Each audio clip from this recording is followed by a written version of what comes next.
Friends, news channel देख रहे आप सभी दर्शकों का बहुत बहुत स्वागत है। मैं हूं रमनदीप कौर। इस वक्त की बड़ी खबर आ रही है प्रयागराज से। क्या है पूरा मामला, देखने के लिए बने रहिए हमारे साथ। संगम नगरी प्रयागराज में आज फूलपुर विधानसभा सीट से भाजपा प्रत्याशी दीपक पटेल ने नामांकन पत्र दाखिल किया, तो वहीं रोड शो में दीपक पटेल के डिप्टी सीएम केशव प्रसाद मौर्य, सांसद परवीन पटेल, विधायक हर्षवर्धन वाजपेयी, एमएलसी सुरेंद्र चौधरी, जिला अध्यक्ष समेत कई लोग शामिल हुए। तो डिप्टी सीएम केशव प्रसाद मौर्य ने नामांकन दाखिल होने के बाद विपक्ष और इंडिया गठबंधन पर जमकर निशाना साधा। कहा, सभी 9 सीटों पर भाजपा गठबंधन की जीत दर्ज करेगा। फूलपुर में कमल तीसरी बार प्रचंड बहुमत से खिलेगा। सपा की साइकिल सफाई के लिए प्रस्थान कर चुकी। उपचुनाव में सपा का सुपाड़ा साफ होगा। केशव प्रसाद मौर्य 2027 में विधानसभा चुनाव में भाजपा का कमल खिलेगा और ऐसे में उन्होंने कई मुद्दे पर घेरा है और नामांकन दाखिल कराने के बाद क्या कुछ कहा है, आइए दिखाते हैं आपको। रूप में श्री दीपक पटेल फूलपुर विधानसभा उपचुनाव के लिए नामांकन कर रहे हैं। एक सेट दाखिल होने के बाद मैं यहां आ गया हूं, बाकी 3 सेट वो और दाखिल करेंगे। मैं ये कह सकता हूं कि हम फूलपुर सहित उत्तर प्रदेश के 9 विधानसभा में होने वाले उपचुनावों को जीतेंगे। समाजवादी पार्टी और कांग्रेस का गठबंधन टूट चुका है। जो माहौल सपा के पक्ष में या कांग्रेस के पक्ष में लोकसभा चुनाव में बन गया था, अब उस माहौल की हवा निकल गई है। हरियाणा में विजय के साथ भाजपा का विजय रथ फिर आगे बढ़ गया। हमें पूरा विश्वास है कि यह विजय 2027 में 2017 दोहराने के नींव की मजबूत ईंट बनेगा। अच्छा, अखिलेश और इंडी गठबंधन में चुनाव दिख रहा है कांग्रेस में, यहाँ पर भी उनके जिला अध्यक्ष नामांकन करने आए, क्या कहेंगे? नहीं, देखिए, कांग्रेस हो, समाजवादी पार्टी हो या अन्य इंडी गठबंधन के दल हों, कांग्रेस मुक्त भारत देश, सपा बसपा से मुक्त उत्तर प्रदेश बनाने का जनता ठान चुकी है। धन्यवाद। हो गई।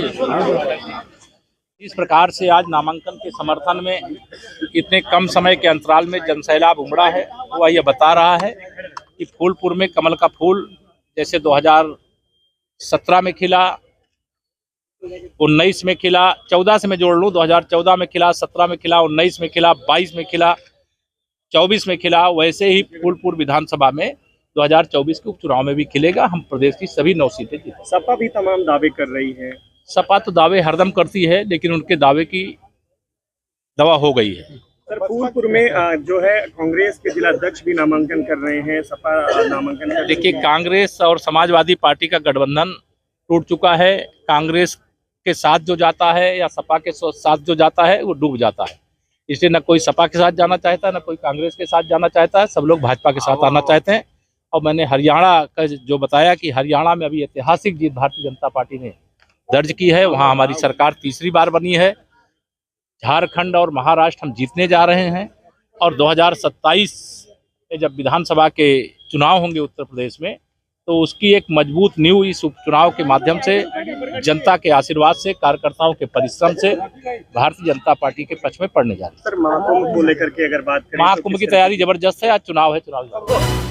संगम नगरी प्रयागराज में जहां हर साल उत्तर प्रदेश के कैबिनेट मंत्री नंदगोपाल गुप्ता नंदी गरीब बच्चों के संग हर साल दीपावली मनाते हैं, तो पिछले 2 साल से बच्चों को लखनऊ की सैर दीपावली पर कराते हैं। उसी कड़ी में आज मंत्री नंदी ने वंदे भारत ट्रेन से 400 बच्चों को लखनऊ लेकर रवाना हुए।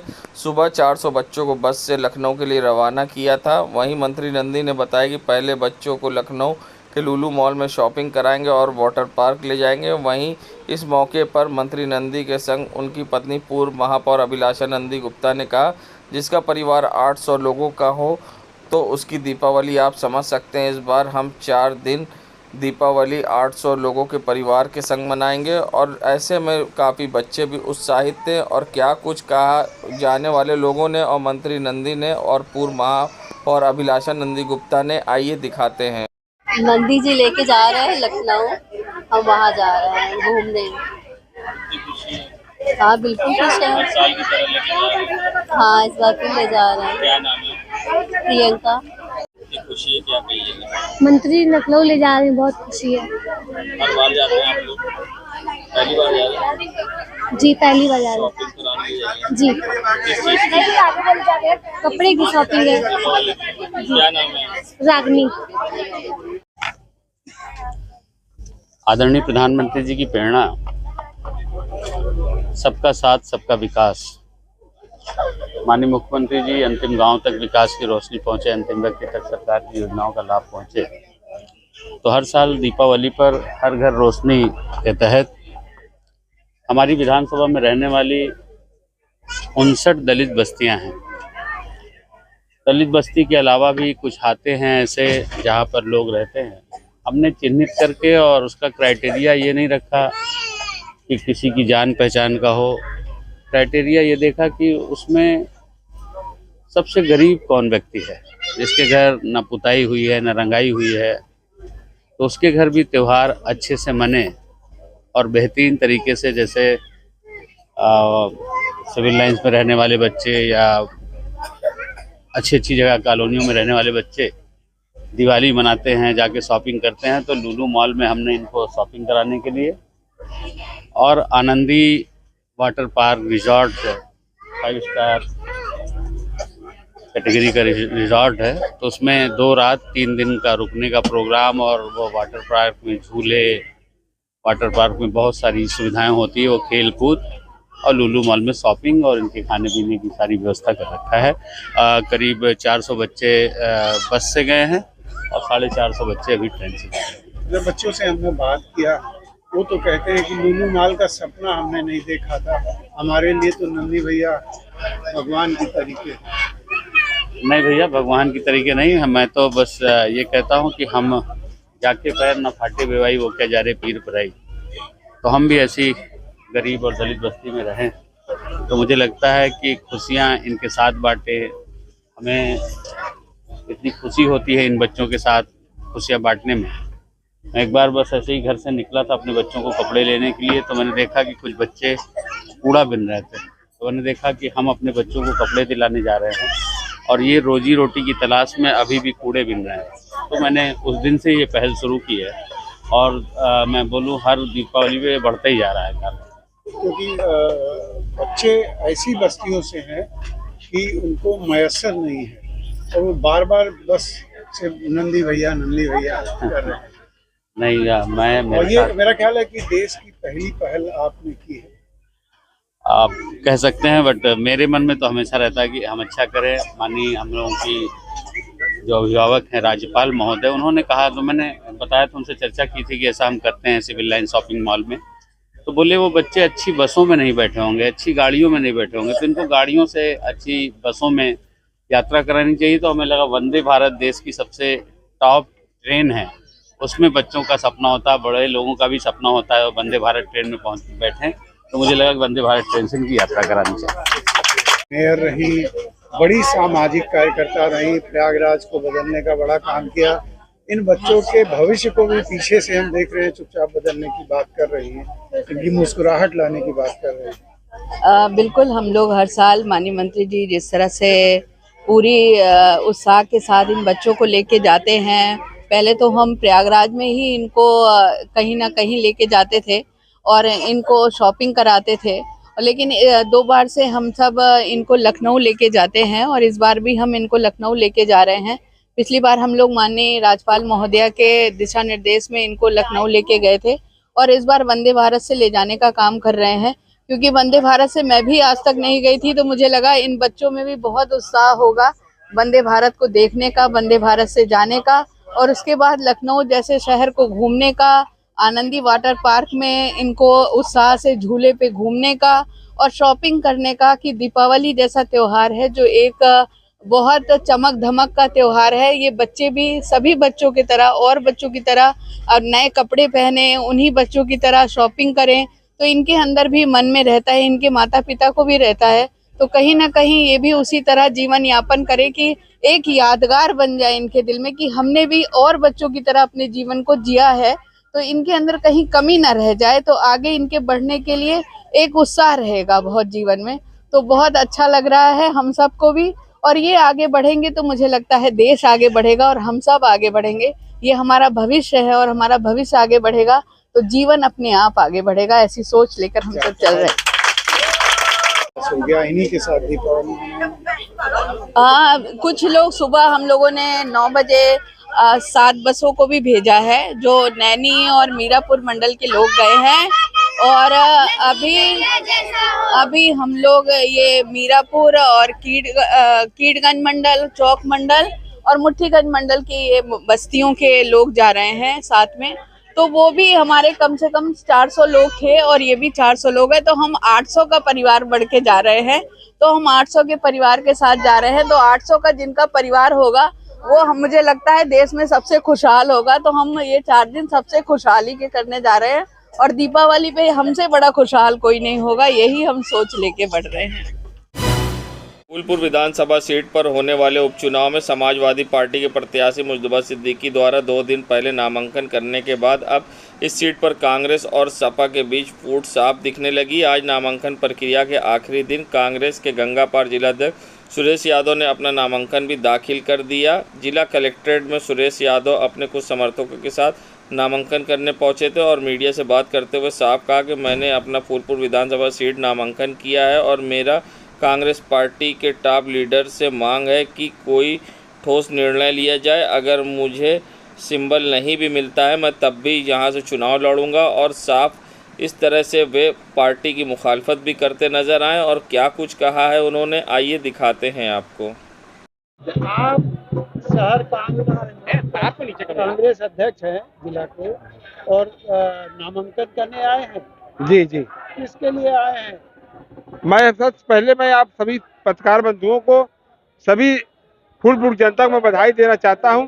जिस तरीके से जो घटना हुई, आप लोगों ने भली बात देखा, जिस तरीके से साजिश, पहले ये बता दीजिए ना क्या करने आए हैं?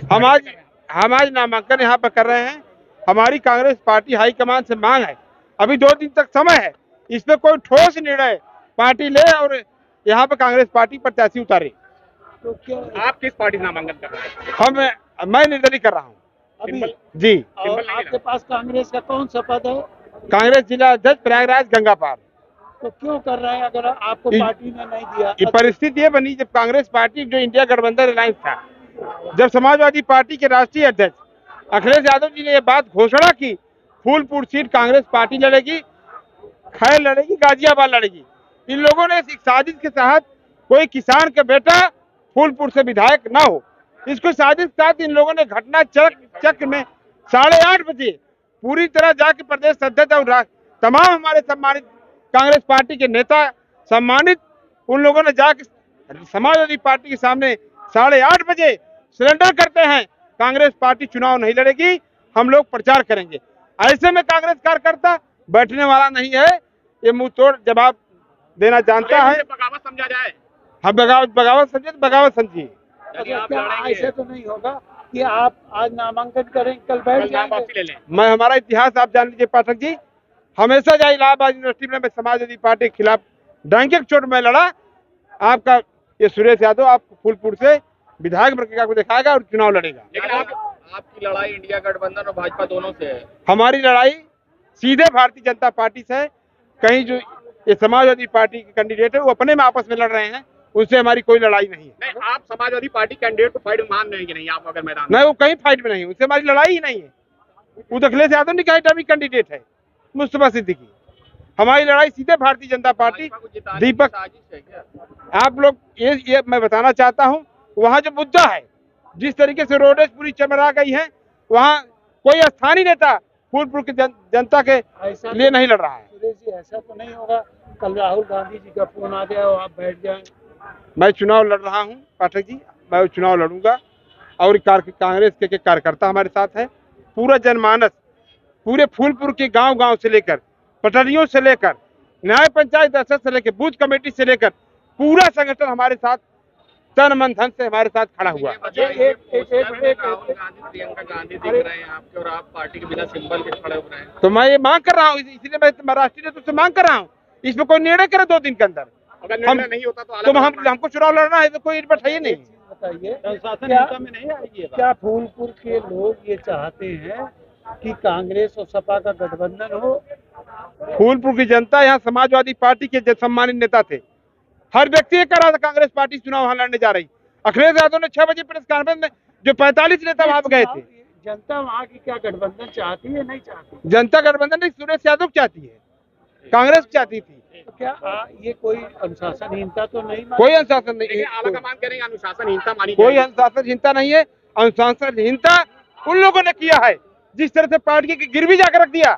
ऐसे इतिहास में पहली घटना हुई है, कोई किसान के बेटा विधायक ना हो। कांग्रेस अगर ऐसा करेगी तो उसका भविष्य यूपी में है। आप देख रहे हैं 35 साल से क्या है, इन लोगों ने ऐसे बच्चों को बड़े नहीं होने दिया। लेकिन सुरेश गमला लगाया, यहाँ पे हमने पेड़ लगाया इलाहाबाद के अंदर।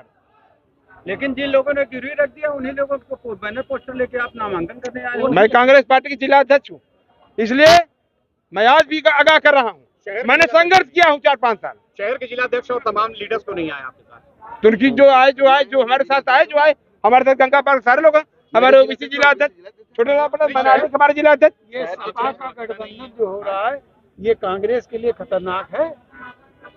कहीं कोई खतरनाक, हमारी सीधे लड़ाई भारतीय जनता पार्टी से है, बीच में हमारी किसी से कोई लड़ाई नहीं। संगम नगरी प्रयागराज की घूरपुर पुलिस व यमुनानगर एसओजी को मिली बड़ी कामयाबी, जहां पीले रंग की धातु को सोना बताकर ठगी करने वाले 2 सदस्य गैंग के गिरफ्तार हुए हैं। वहीं डीसीपी यमुनानगर विवेक चंद ने प्रेस वार्ता करते हुए बताया कि जहां कौंदियारा और खीरी क्षेत्र के रहने वाले प्रकाश बिंद और श्यामा को गिरफ्तार किया गया। वे पीली धातु को सोना बताकर कम दाम में बेचने का लालच देते थे और ठगी करते थे। ऐसे में जब शिकायत मिली तो टीम गठित की गई, जिसके बाद खुलासा हुआ और इनको गिरफ्तार किया गया है और इनके पास से 5 लाख रुपए नकद व अन्य सामान भी पुलिस ने बरामद किया है। और क्या कुछ कहना है इस पूरे मामले पर डीसीपी यमुनानगर विवेक चंद का, आइए दिखाते हैं आपको। क्या क्या बरामद हुआ? देखिए 24 अक्टूबर 2024 को थाना घूरपुर पे एक सूचना दी गई थी। रीवा के रहने वाले एक विक्टिम है, उनके द्वारा ये बताया गया कि 2 व्यक्ति जो कि प्रयागराज के रहने वाले हैं, उनके द्वारा विक्टिम को लालच दे करके एक नकली सोने के धातु के एक आइटम को ये बताते हुए कि ये गोल्ड का आइटम है, उनको 6 लाख रुपए में बेचा गया। और जब उनको बाद में ये रियलाइज़ हुआ कि ये गोल्ड नहीं है, ये एक फेक मेटल है, तब उसके बाद उन्होंने थाना घूरपुर को सूचना दिया। तत्काल संज्ञान लेते हुए मुकदमा पंजीकृत किया गया और इसमें घूरपुर पुलिस और जो यमुनानगर जोन की एसओजी टीम है, दोनों ने संयुक्त प्रयास करके 2 अभियुक्त, एक प्रकाश जो कि कौंदियारा क्षेत्र का रहने वाला है और एक श्यामा जो कि खीरी थाना क्षेत्र का रहने वाला है, इन दोनों को गिरफ्तार किया। इनके पास से 3 और वो फेक मेटल के वो आइटम्स मिले हैं जो इसको संभवतः आगे किसी को इस तरीके से ठगी करते। साथ ही इनके पास से 5 लाख रुपए बरामद हुए हैं। जो हमारे विक्टिम हैं उनसे इन्होंने 6 लाख रुपए लिए थे, उसी में से 5 लाख रुपए कैश इनके पास से बरामद हुए हैं। और इसके साथ साथ अब हमारा ये प्रयास है कि इनके गिरोह में यदि अन्य कोई सदस्य है, जैसे कि एक व्यक्ति का नाम प्रकाश में इनके द्वारा लाया गया है कि इनका कहना है कि उससे इन्होंने सीखा था, तो उन सभी बिंदुओं पे इन्वेस्टिगेशन किया जा रहा है।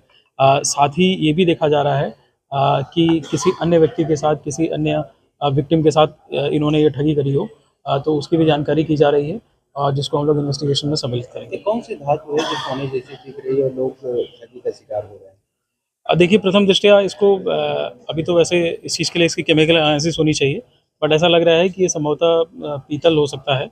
और इसमें ये लोग क्या करते थे, कुछ ग्रूव्स बनाते थे, कुछ कट बनाते थे, उसमें कुछ ये लोग सोने का थोड़ा सा फिल कर देते थे, जिससे कि जब उसकी टेस्टिंग कराई जाए विक्टिम के द्वारा तो उसको ऐसा प्रतीत हो कि ये संभवतः सही धातु है। और साथ साथ में ये अपने पास उसका कुछ एक तरीके से प्रमाण टाइप का भी लेकर के फर्जी तरीके से घूमते थे, और जिससे कि ये विक्टिम को ये इस तरीके से ठगी करते थे। नगरी प्रयागराज में जहां अब फूलपुर से जहां गंगा पार जिला अध्यक्ष कांग्रेस ने नामांकन किया था और पार्टी के खिलाफ जहां मोर्चा खोला था, वहीं अब इस पर बड़ी कार्रवाई की गई है कांग्रेस की ओर से। बता दें, फूलपुर से कांग्रेस नेता सुरेश यादव के फूलपुर नामांकन दाखिल करने के बाद कांग्रेस ने कार्रवाई कर नामांकन करने वाले प्रयागराज के गंगा पार जिला अध्यक्ष को पद से हटाया है और साथ ही लेटर जारी कर कार्रवाई की सूचना भी दी है। बता दें, लेटर में साफ लिखा गया है कि पार्टी नेतृत्व के निर्णय के विरुद्ध फूलपुर विधानसभा उपचुनाव में इंडिया गठबंधन प्रत्याशी के विरोध में आप द्वारा नामांकन पत्र दाखिल करने पर आपको जिला कांग्रेस कमेटी प्रयागराज गंगा पार के पद से तत्काल प्रभाव से पद मुक्त किया जाता है और ऐसे में ये आदेश अजय राय द्वारा दिया गया है। देश दुनिया की खबरों के लिए world media times news channel को सब्सक्राइब करें।